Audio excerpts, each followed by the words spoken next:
Welcome, everyone. This is Juan Soto, president of AccessUserGroups.org and the chapter president for SQL Server with Access. Tonight, we got a really special guest, Luke Chung from FMS Software. Luke is the president of FMS, founder. He is a very good friend of mine. He helped me tremendously when I started my practice back when I had hair on my head many moons ago. He's been in the business far longer than I have. And so we're happy to have him here to talk about some amazing tools that's going to make every one of us as developers more productive. Luke, welcome to the podcast, to the meeting, not the podcast, to the meeting. Well, thank you so much for inviting me, and I'm glad to be here. So I'm happy to discuss what you asked me to discuss. I'm also happy to answer any questions How with about regards to Paradox? access and anything else. So How about Paradox? Paradox, yeah, that was a long time ago. Oh my goodness, that's for people who don't know.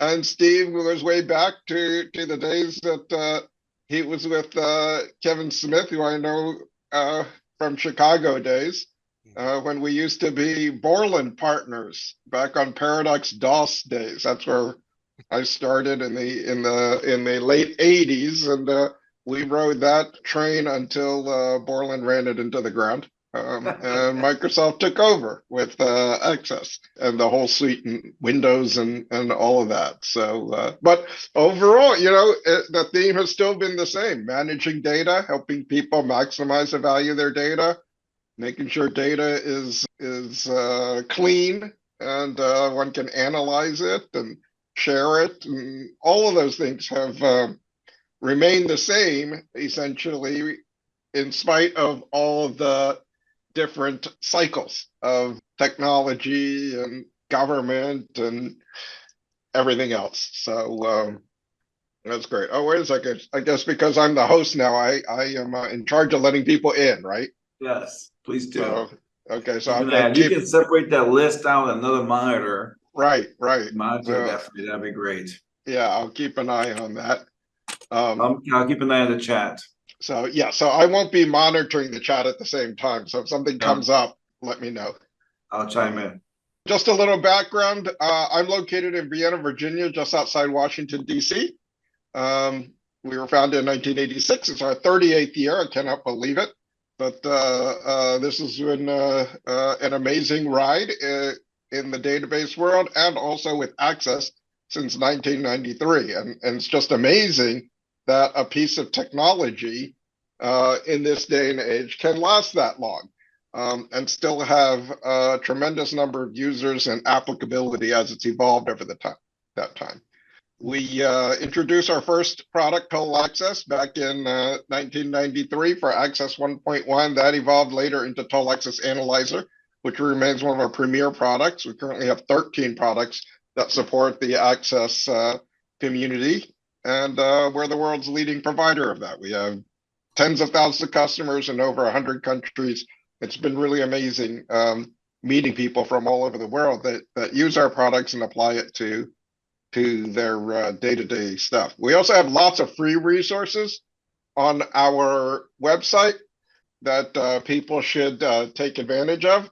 If people aren't familiar with it, it's our FMS Inc. site, fmsinc.com, and we have within it different resources, Access Resource Centers. We have a developer center, which has a bunch of papers we've written on strategically using Access, some of the history, best practices, table design, query design, form design, reports, VBA program tips, on and on. So under free resources, it's stuff that we've built and learned over the years. We document it. I try to document because if I don't document it, I forget it.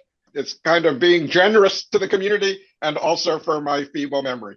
So we have different things here for access, pure access development, a whole section for queries and data analytics, things with SQL Server, which would include connections with Azure, and Outlook tips and other white papers and tips and techniques and so on. Please feel free to use that and share that as you see fit. And of course, we have other products, our products featured and other things available on the website. So let's see.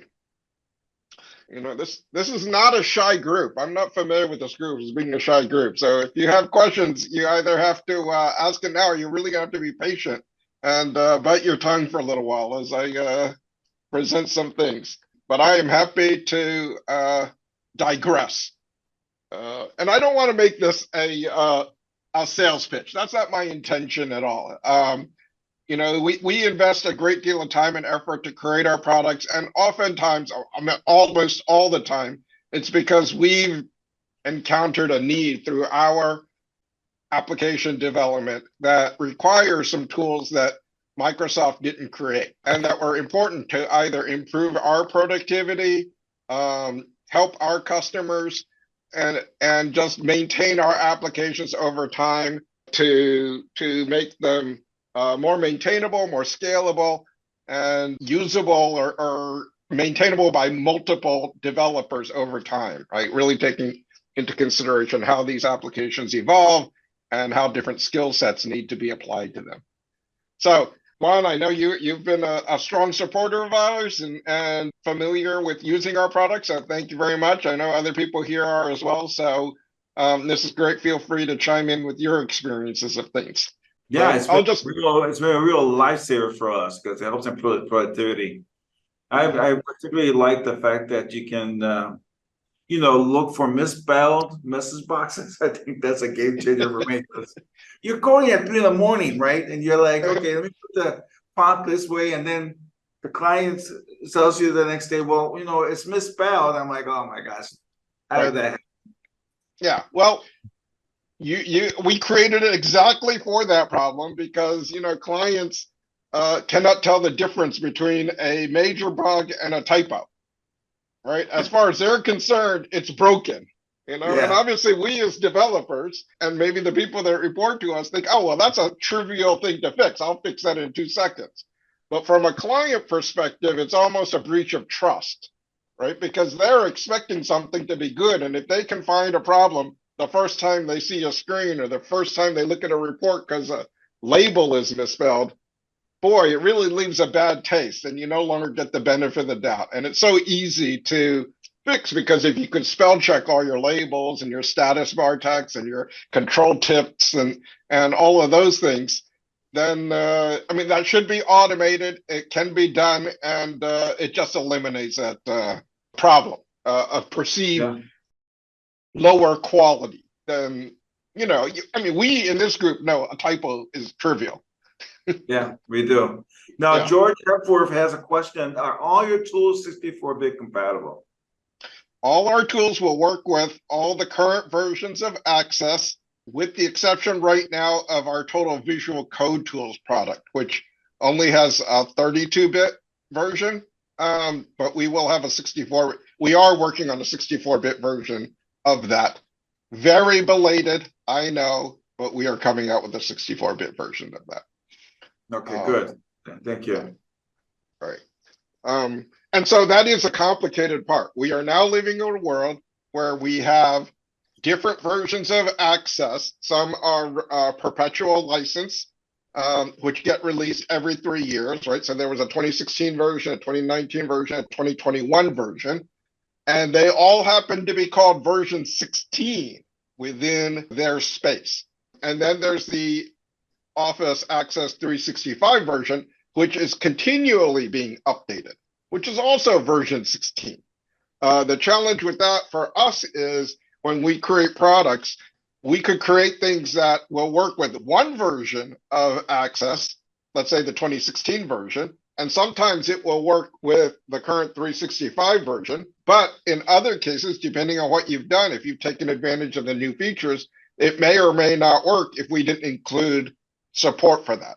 So that's made it rather complicated for us to try to support multiple versions, essentially all in one product, because some things are not exactly the same. But overall, we've done that. We had 2016 versions for everything at one point, and then we've upgraded different versions over time to take to support the newer features that get introduced over time. So the latest versions that we updated are the 2021 versions.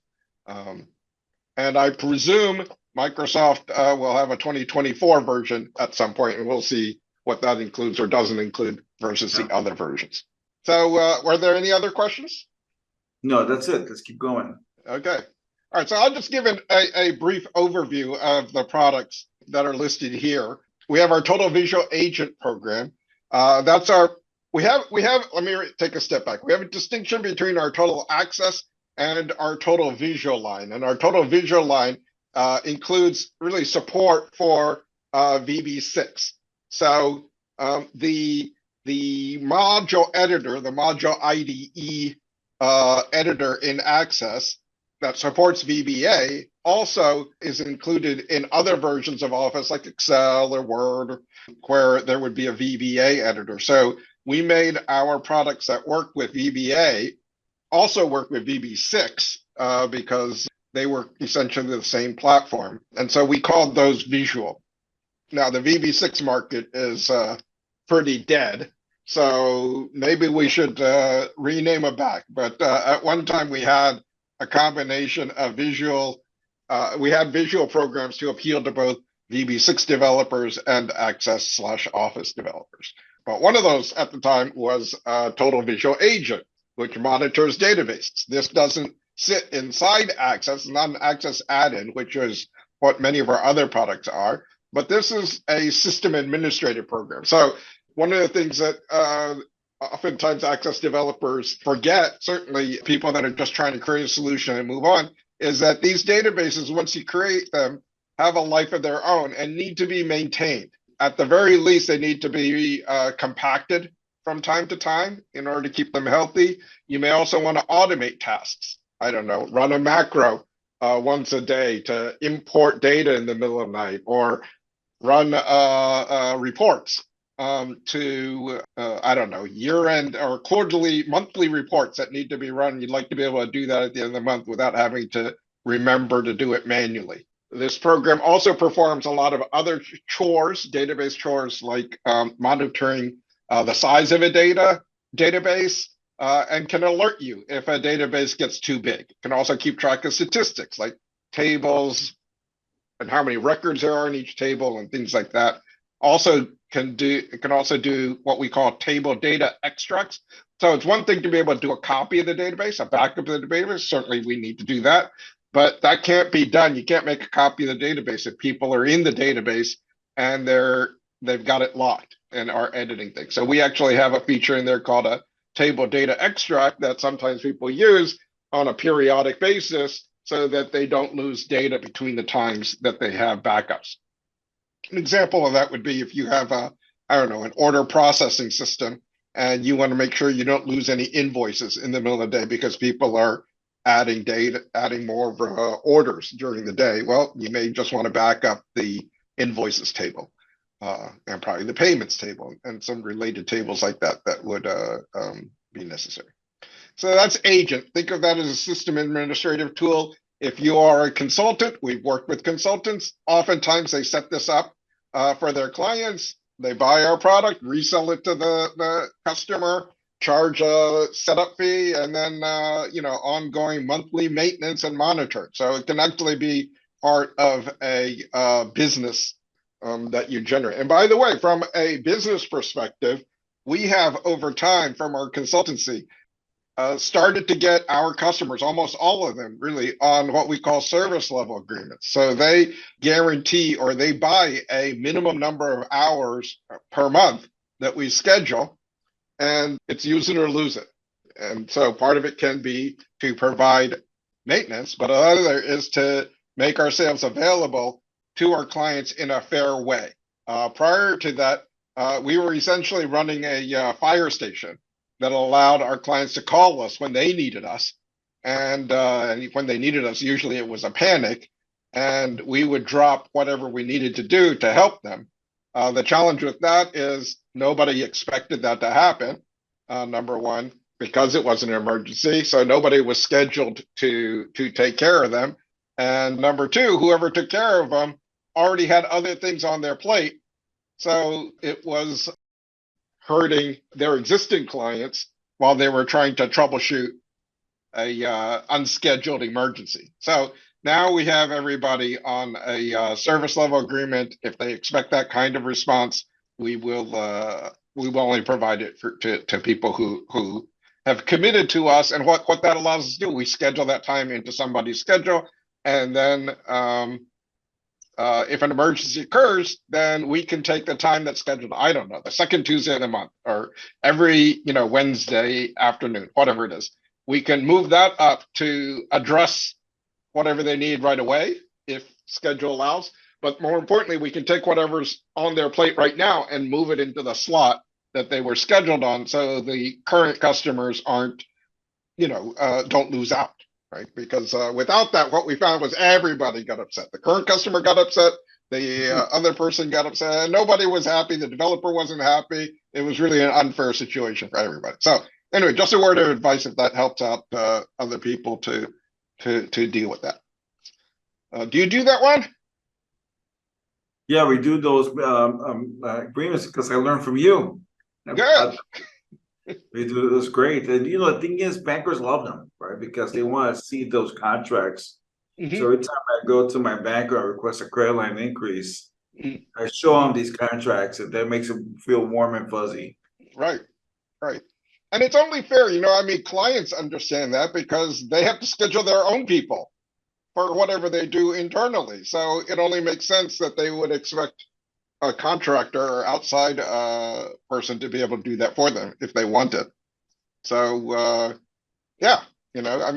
fire station maintains a 24/7 readiness, right?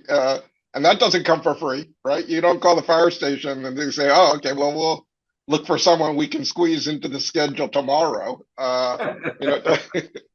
It doesn't work that way. Yeah, you better have extra capacity to do that, and that's not free. People have to be ready and ready to go. So we're not running a fire station per se. We're not 24/7, but gosh, it's really unfair to have somebody change their schedule today or tomorrow unexpectedly. So anyway, that's that. Total Access Admin, second product there, is basically a tool that allows you to monitor activity in a database. You point it to one or multiple databases across your network, and it will show people going in and out of it. And I'll show an examples of that. Total Access Analyzer, lots of people are probably familiar with that. That's our most popular product for Access developers. It's an Access add-in. You use it to document any Access database, and it goes through and analyzes individual tables, fields, forms, reports, queries, controls, modules, macros. It has a VBA code parser in it, so it actually goes through all your code and looks for lots of things, as much as we think a static code analyzer can do. And then it comes up with basic documentation, cross-referencing, showing you where objects are used and called from different places. And as a result of that, it can generate things such as detecting where things are broken. You have a table that refers to a query, you have a form that refers to a query that has within it some tables, and a reference to a field no longer exists because someone renamed the field. Well, nobody knows it's broken until they run that form or report. Well, Total Access Analyzer will catch it in advance, or maybe it's in a combo box row source or whatever it is.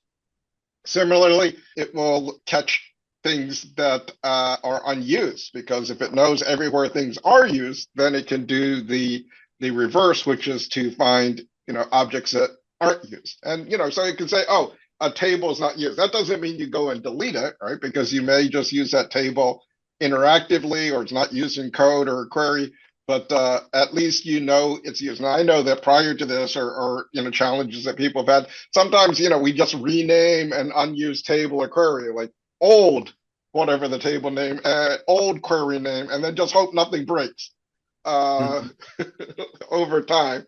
That's not the right way to do it. Anyway, so there's lots of things that we do. I'm guilty of that. And we all are. From a consultant perspective, one of the things that people use this for as part of making Access more professional, right? I mean, Access has a reputation of being a toy, is providing comprehensive system documentation to a client.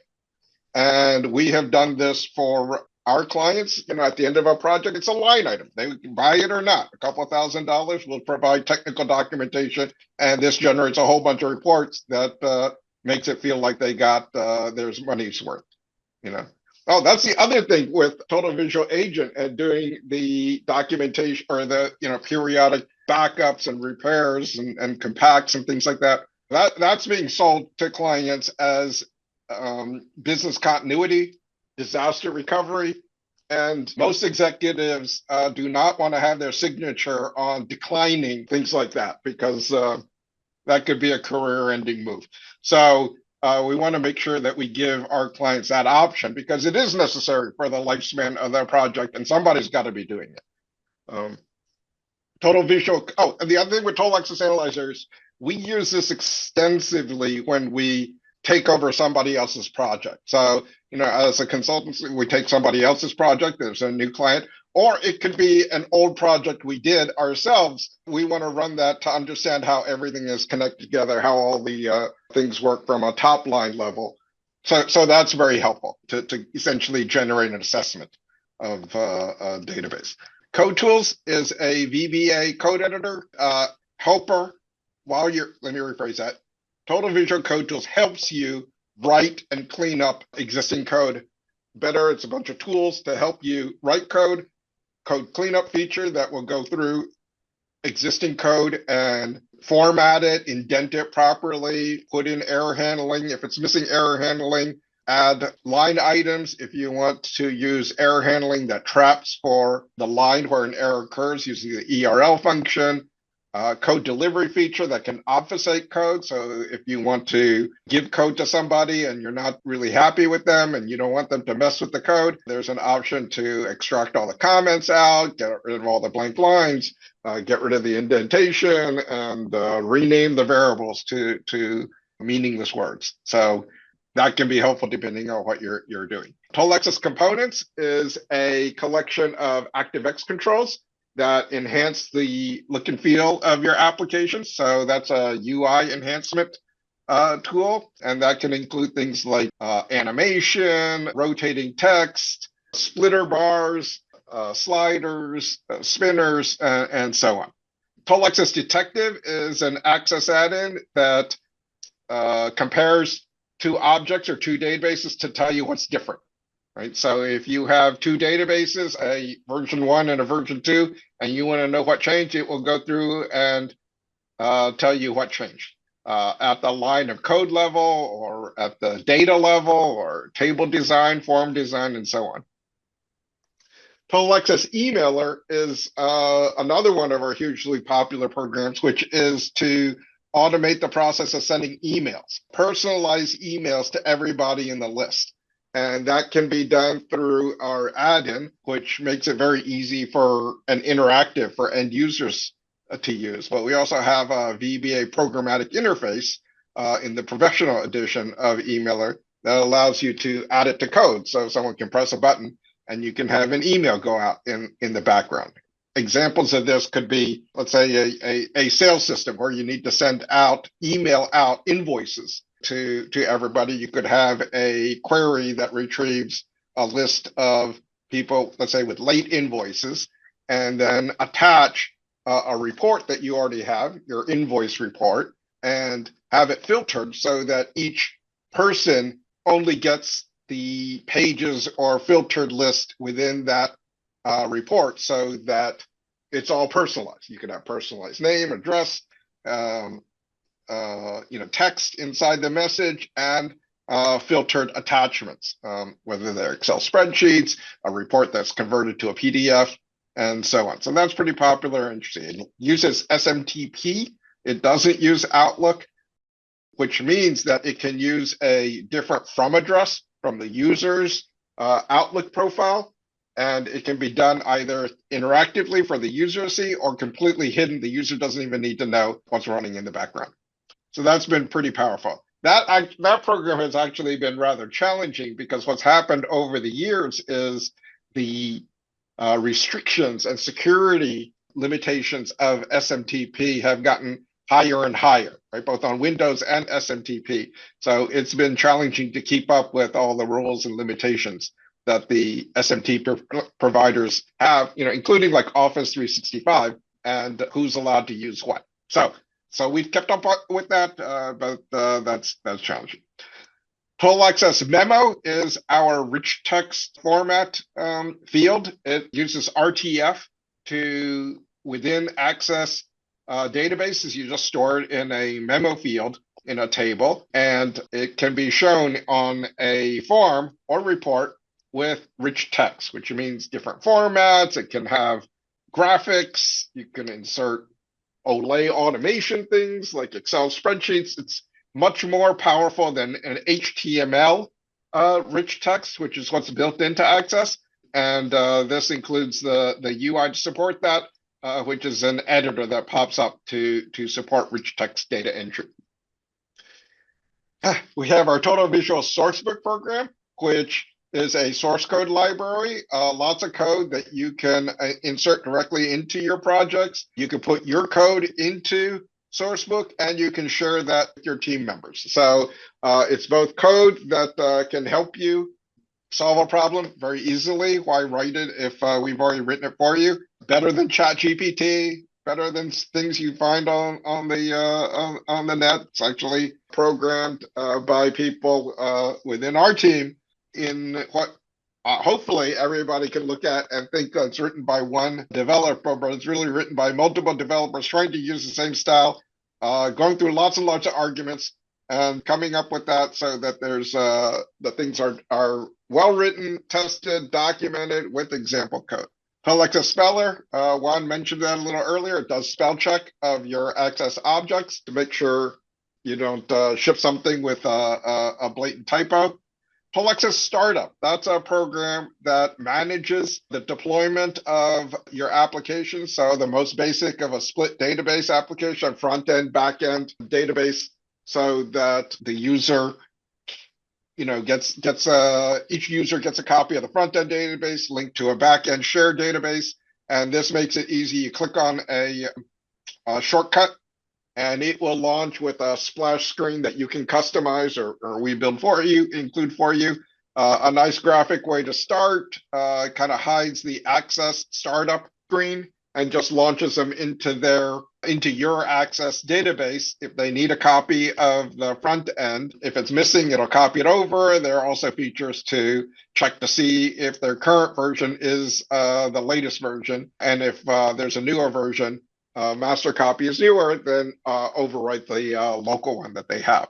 Also supports things in the user environment, which may be handled in a remote desktop environment where you may have multiple users on the same machine, each with their own profile and each needing to be managed individually. And then finally, our Total Access Statistics program is an Access add-in that does data analytics. So if you need to analyze data and run a regression, correlation, some basic, I guess the basic query in Access goes up to supporting, you obviously have your counts, your sums, standard deviation, variance, but this goes beyond that to be able to do frequency counts, ANOVA, t-tests, and other common statistical analytics. So those are the products that we have. We also have another one, which is a subscription for our zip code database. We have a license with the U.S. Postal Service. It's a monthly update of their zip code. And for every zip code, the city state that goes with it. Some zip codes have multiple city states, so that when someone types in a zip code, you can have an Access form that fills in the city state, right? Because nobody can spell Milwaukee or Minneapolis correctly, so why not just put the number in?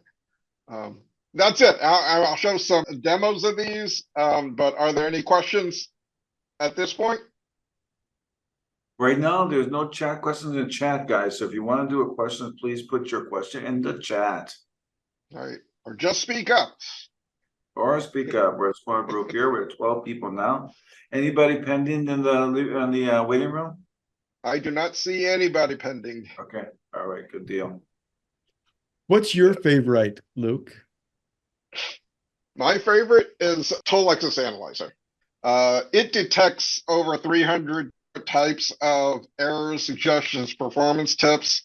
And for me, it's I don't want to ship a database that hasn't passed that, right? So it's part of my QA quality assurance process. In addition to running Tolex's Speller to make sure I don't have typos, I want to run Tolex's Analyzer against it to make sure it doesn't have any blatant errors or problems that can be there.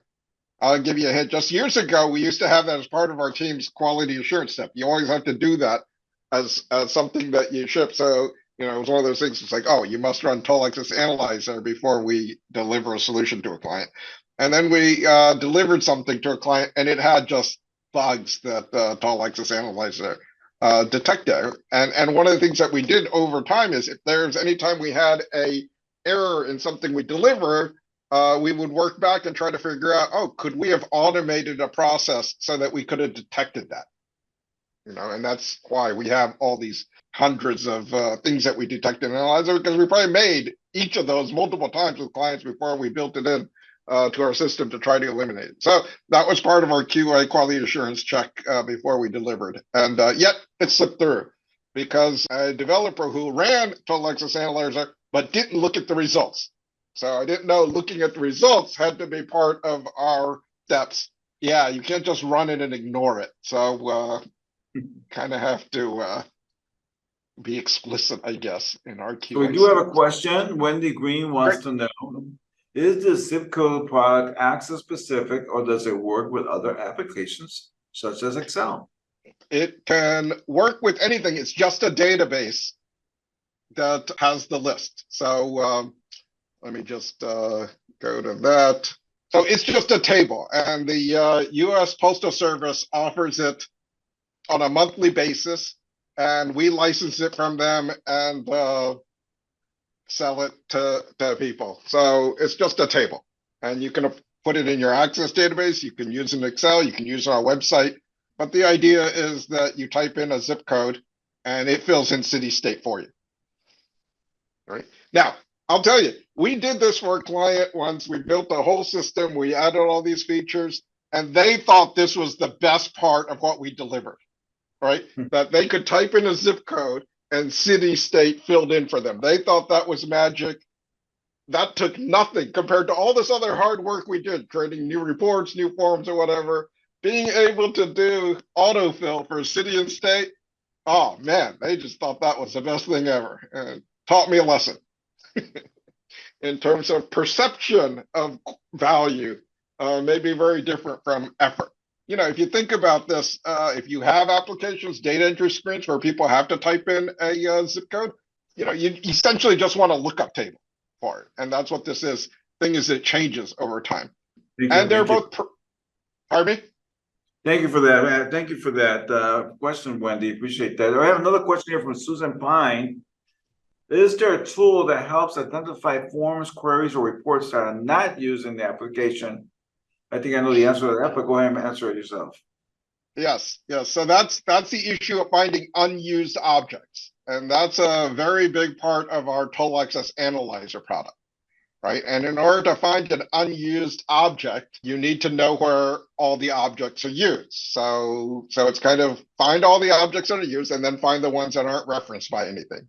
So yes, and that's what Tolex's Analyzer attempts to do. You can, of course, do all sorts of funny things in code, and or you could have something that's a table-driven system where form names would be held in a table, and there's no way a static code program would be able to figure out that it's referenced based on data inside a table. But for explicit references, let's say a form refers to a record source and the record source refers to a query that goes through a series of queries, that can be done and is done through Tolex's Analyzer. Very good. So maybe I'll start with that. I'll show Tolex's Analyzer. Let's see what did I have here? Recently, updates of agent, emailer, memo. Emailer, agent, memo. Let's see, what do I have here? Sourcebook,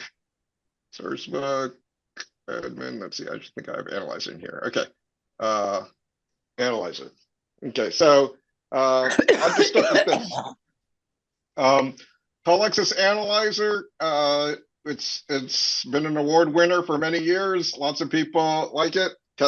Catches lots and lots of issues that you may not realize. And if you deliver and address these things, can be really powerful and helpful to your project and to your sanity.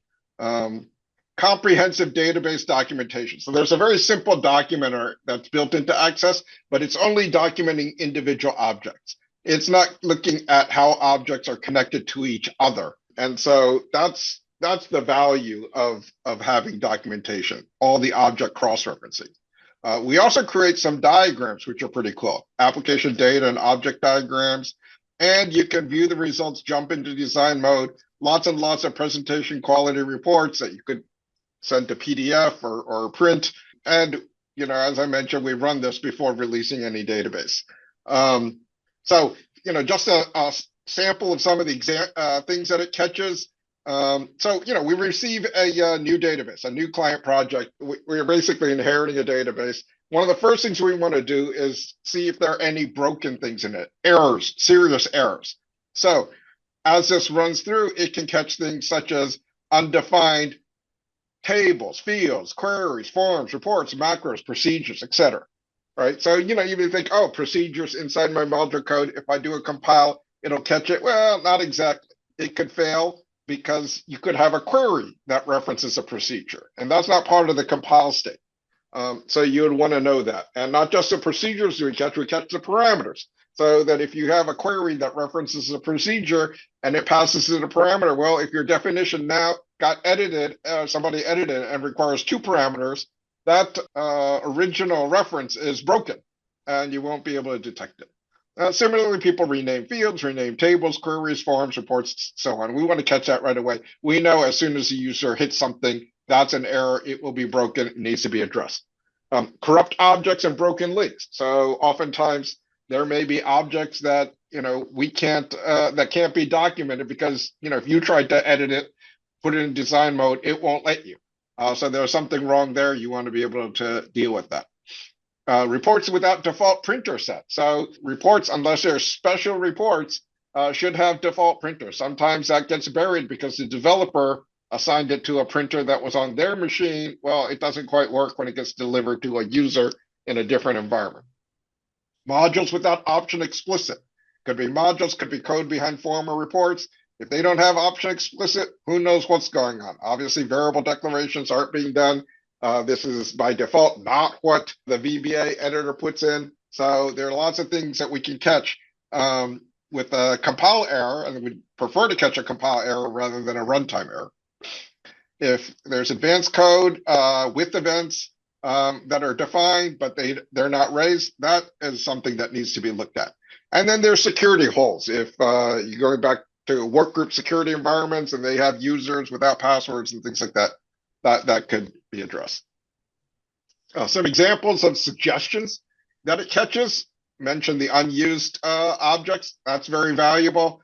Field data type inconsistencies. We have a philosophy, I have a philosophy that a field name should be unique and refer to the same thing. In other words, if you had a field called, say, customer ID, it should be a long integer. It shouldn't be an integer someplace. It shouldn't be a double someplace. If you have a first name field, it should be a text field.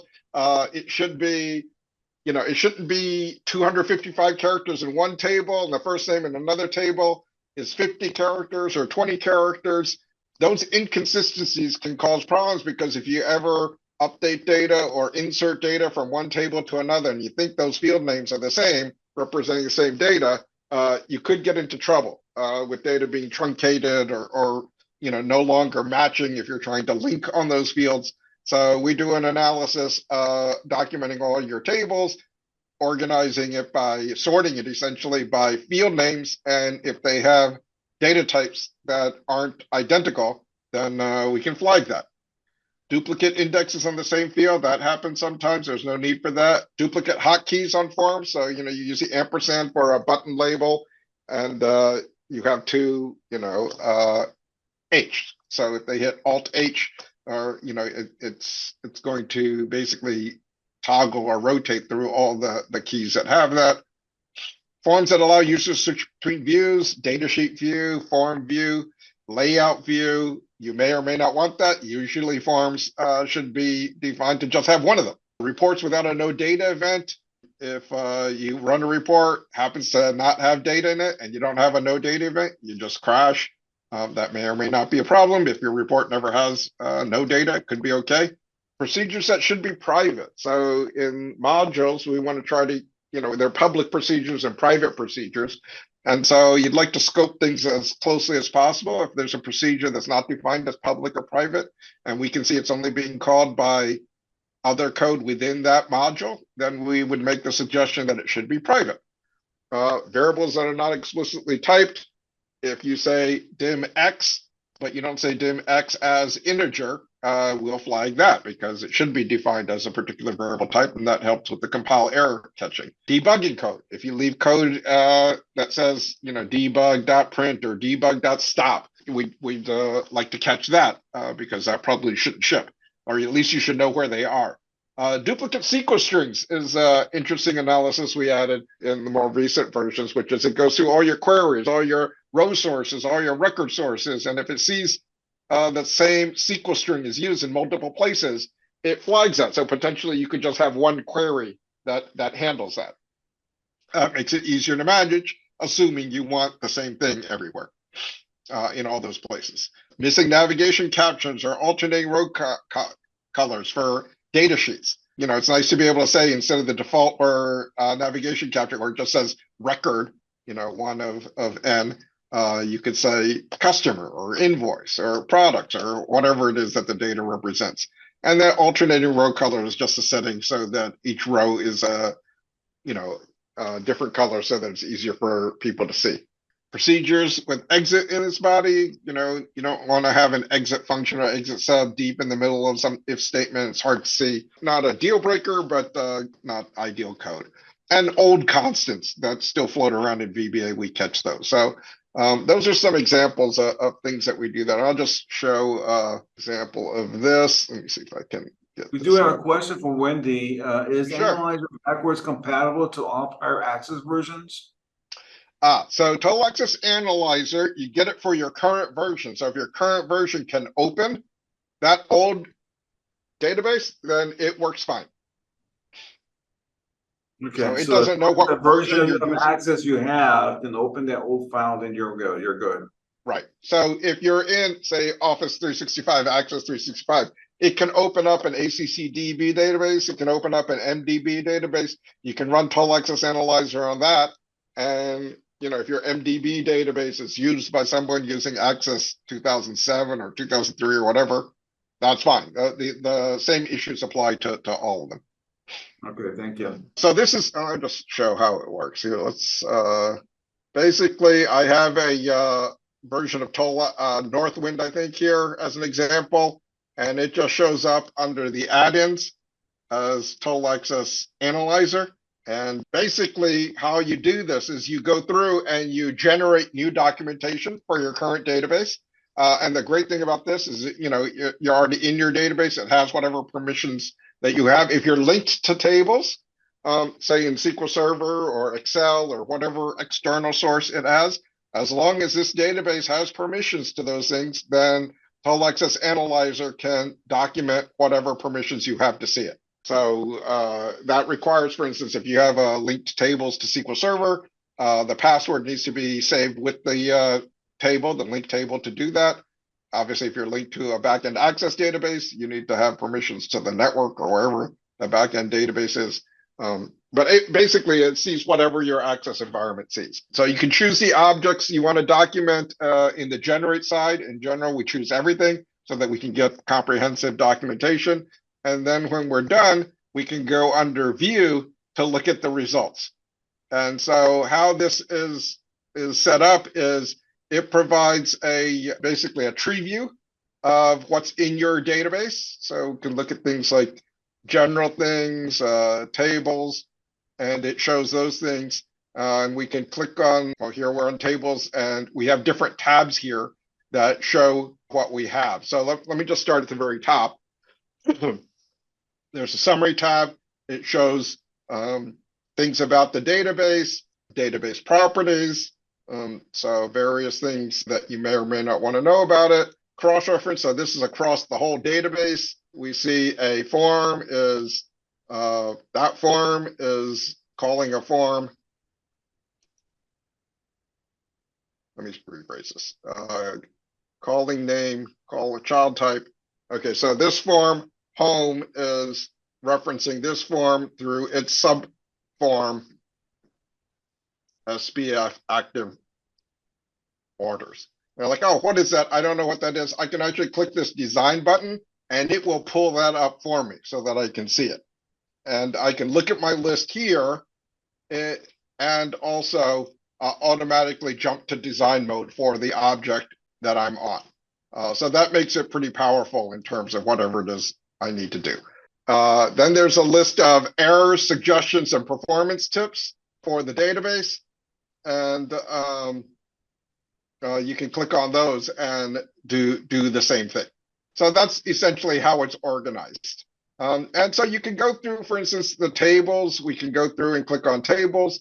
We would see what we call property slices. And I can see, for instance, for all the forms, let me look at, oh, I don't know, let me do that on,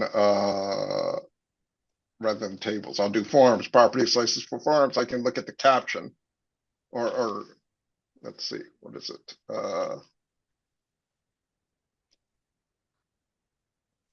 Shouldn't it have caption? Why isn't there a caption? You might be in tables. Oh, am I on tables? Wait a second, I gotta get on Yeah. forms. Okay. All right, let me get on forms. Okay. I don't know why there's no captions. Well, that's bogus. I know I've seen it before. Okay, Maybe if you Well, click on the tables tree portion, okay. or the Let tables me tree see what I'm portion. doing here. So, I mean, the yeah, forms tree. Go to right, the let forms me tree. just, yeah. Okay, well, I mean, let's just as a basic, for every table, you can see the name and it will show that. We can also do it at the field level. So it's basically a way to see one property across all the objects. And so you could see, for instance, date created or data sheet forms. And you can also do it for fields. So I could say for fields, I don't know, I think it's type. I can see by data type across all the fields what they are. So it's a powerful way to see that. And by the way, all of this documentation is stored in a database and you can get to it if you want. So, here's the parent name, here's the field name essentially, and here's the value for that type. And we can, for instance, sort by just like any other Access table or data sheet, sort it in a way that you can look at it and see. So that's the advantage of the approach that we've taken, which is to store it all in databases. A cool thing that we have is the diagram. So when we do the analytics, we generate a diagram of your entire application showing the flow of how it goes. So here's the database, here's the auto exec macro. It calls a startup screen, and then it calls a login dialog, which has within it a combo box that in the after update calls a macro, and then has a command CMD login button that on the on-click event calls a macro, which then opens up another form and so on. So you can see kind of like the family of objects that are invoked. This is extremely powerful and valuable when you inherit an existing database and you're trying to figure out, heads or tails of it. So it gives all that information so that you can see all of that. And if something gets embedded, it gets way in here and you're like, oh, I wanna, start from this. I don't want to start from the auto exec. You can click diagram item and it will draw the diagram from that one particular object. It redraws that. So we have 3 different diagrams. We have an application diagram. You can consider that kind of like your application flow of it. So that kind of goes through your objects and events and code and how they call each other. Then we have a data flow diagram, which is looking at it from another approach, which is from your data side, from your tables, where does the data feed into? And then what we call an object diagram, which avoids the code side of it and is just looking at how objects reference each other. So maybe I shouldn't have chosen that top level item to redraw, but you live and learn, right? So that should come up quickly, but that's basically how you see that, so you can go through and find that. So from the data flow diagram perspective, what we're seeing is from the table side, and we can click this to expand it all. We can see for each table where it goes. So for instance, the customer table goes into a query called customers extended, and that has within it, and you can see from this, the tree view, which you can expand or compact. So let's see, table customers goes into this query, it also goes into this query, and is being used by this form, right? And this query is being used by this report, which has a module that called print invoice that opens that report. So you can essentially see how one table in this case is used by all of these things. And of course, if it's using queries, and the query could have, this is a query that calls a query that calls a query. Actually, let me rephrase that.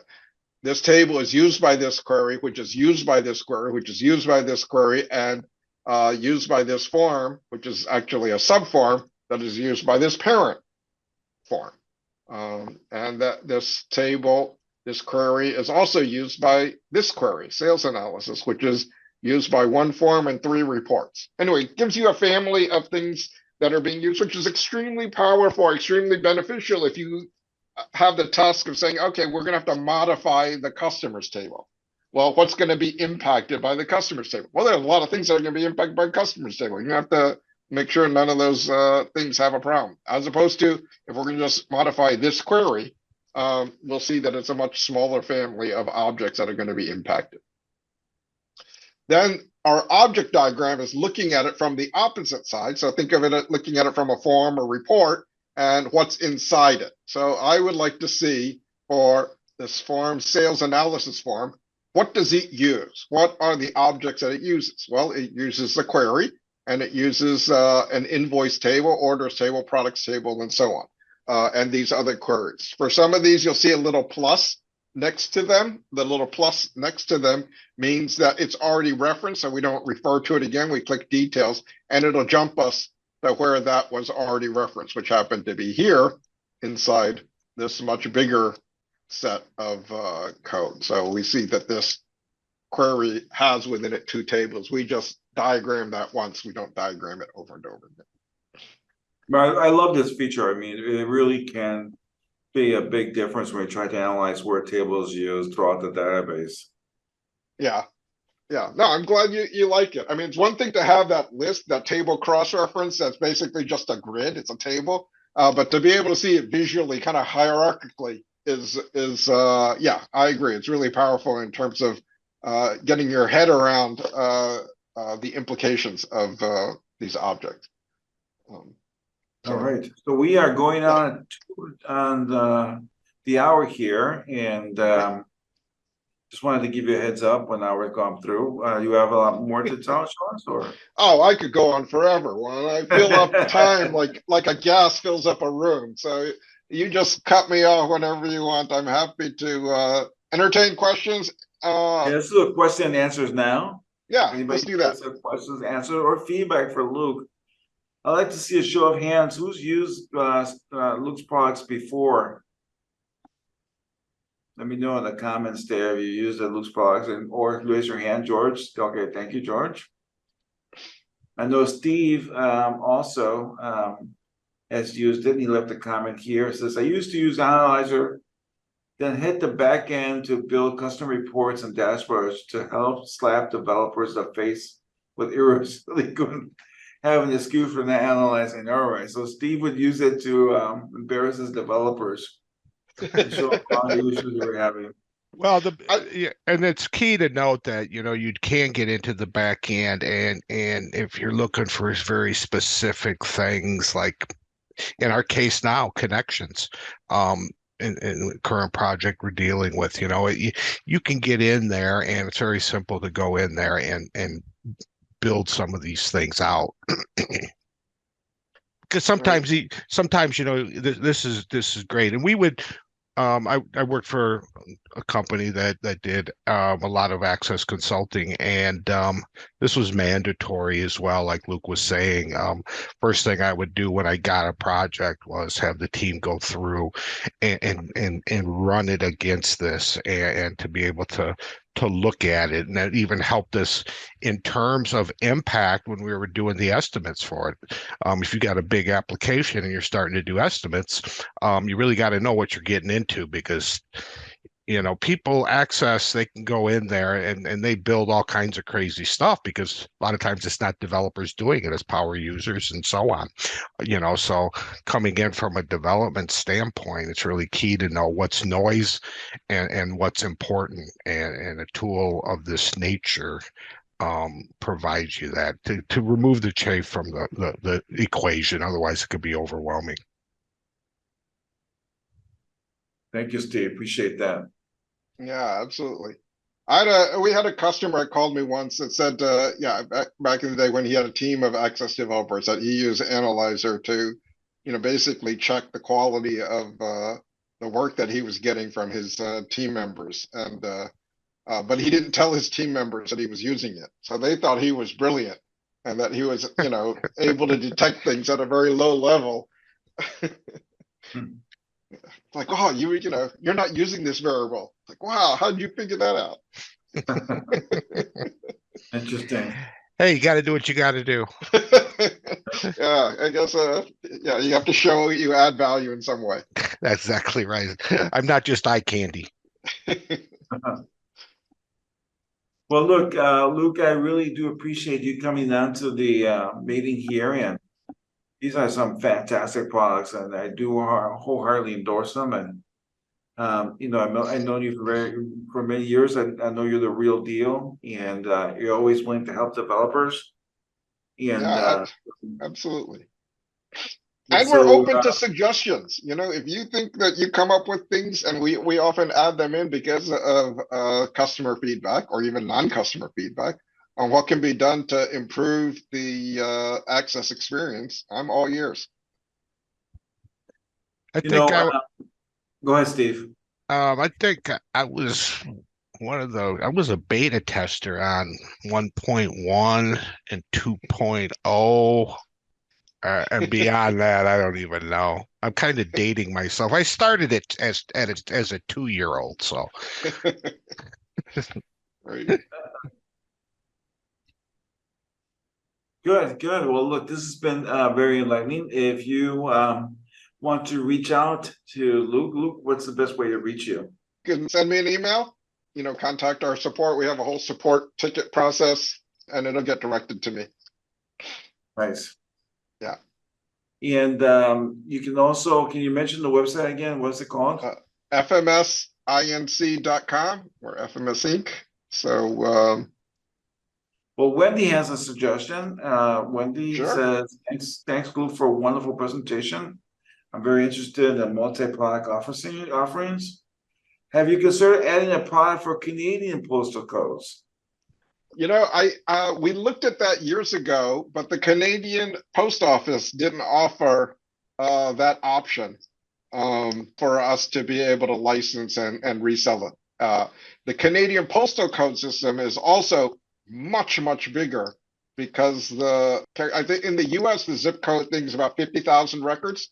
But it's my understanding the Canadian one is much, much bigger. But we're basically just licensing and resale, basically buying it wholesale and making it available at a cheap. I mean, it's like $100 a year, so it's not that big a deal. And having the proper licensing around it. So, Wendy, would you buy that product if you had it?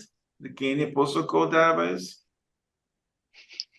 We might. We do have Canadian clients that we have to manage. Yeah. I mean, we provide in our zip code database a lookup table for countries, so that's one thing. But we do not have the postal code lookup. But it's my understanding you could have a postal code lookup that could actually get part of their address. And probably Zip+4 in the US would do that, but that database is huge.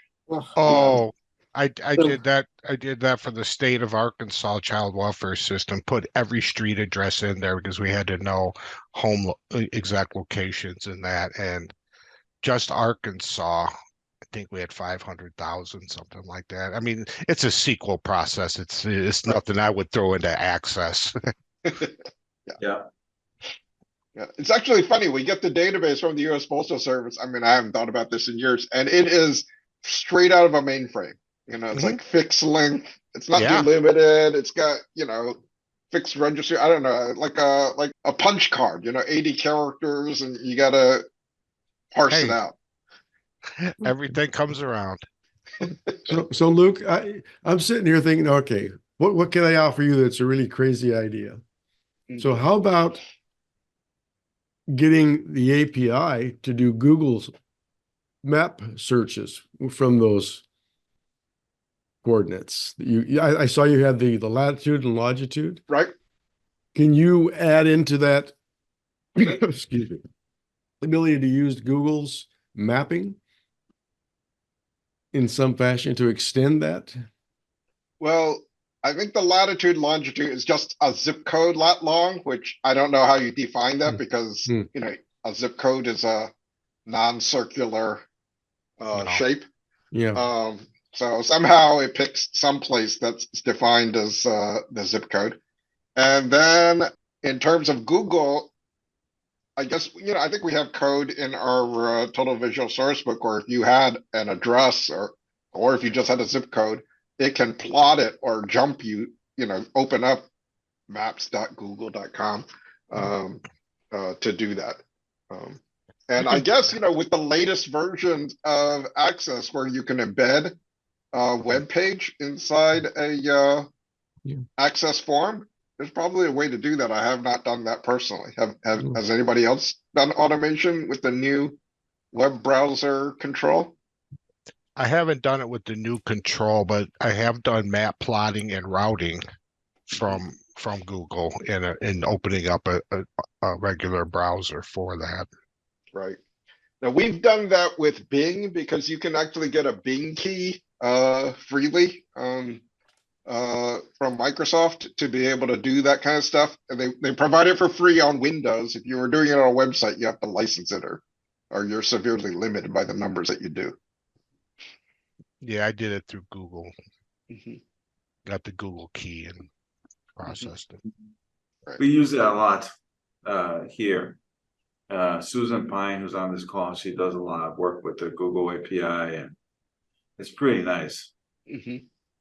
Especially when you need to determine how many people are closest to a patient, right? If you have nurses who travel and you want to pick the nurse that's closest to the patient, Mhm. you'll be able to send those addresses to Google and tell us you ranks them by the distance, which is a real time saver. Right. By driving distance or by Yeah. just lat long? So not like, yeah, that's a good distinction, right? Because I could physically be closer to the patient, but the driving is farther away to somebody else, right? Right. But yeah, it's a driving, which is really good. Yeah. It's not that expensive. Right. Right. Yeah. No, the whole routing. Wendy does agree with about the Google Map interface suggestion with George. So Wendy would like to see that in the future product. All right, everyone. Well, thank you once again to Luke. Please, if you like the presentation or like to have some feedback from Luke, give him some feedback, you can reach him at fmsinc.com. Please like the presentation when I posted LinkedIn, all over LinkedIn, this session. So please go back and my post and let people know it was your thoughts on the presentation. Hopefully you love it. Lisa Rexford says, thank you, Luke. Several people have been thanking you in the Wendy said thank you, and Chioma too. Thank you for everyone who showed up today. Next month we have a book author, and he was on this call earlier today, Alessandro, but it looks like he dropped off because it's 1:30 in the morning over there in Italy. But Alessandro just came up with a new Access book, and he's going to be my special guest next month. So stay tuned to that. We always meet here on the second Tuesday of the month. Second Tuesday in February is where we're going to be here back here. We remind you that we have other meetings throughout the month and AccessUserGroups.org, where you can check out the meetings. George Hepworth, he's got a meeting coming up this month. George, you want to do a preview of that? We have, excuse me, I'm just coming off a cold, so our meeting was last Thursday on using classes, and the video for that is up on YouTube now. And I think we'll have a follow. I'm negotiating with somebody to do a follow-up to that next month using, classes and extending it a little bit further. These are probably topics for advanced developers rather than intro topics, but we're having a good time. And I will have this meeting up probably by this weekend. It'll be on YouTube. Thank you, George, for all you do with the organization. And once again, thank you, Luke, for showing up and giving the presentation. I know it was snowing. Do you have power at your home now? No, it's not snowing. We're in a weather advisory, lots and lots of rain. There's the last thing I saw from my home, I got a message, we have plenty of candles. So that's not a good sign, right? That's God. Well, I'm hoping that the power comes back on, because I know without power, sometimes you don't have no heat. It's the internet that I'm more concerned about, Oh boy. I got plenty of reserves to last me through the night. There's no chance I'll starve to death in the next 24 hours. Thank you so much. Be You're safe. very welcome. Thanks for having me. You bet. We'll see you back here next month. So long, everybody. Thank you very much. All right. Take care. Have a good night. Bye-bye.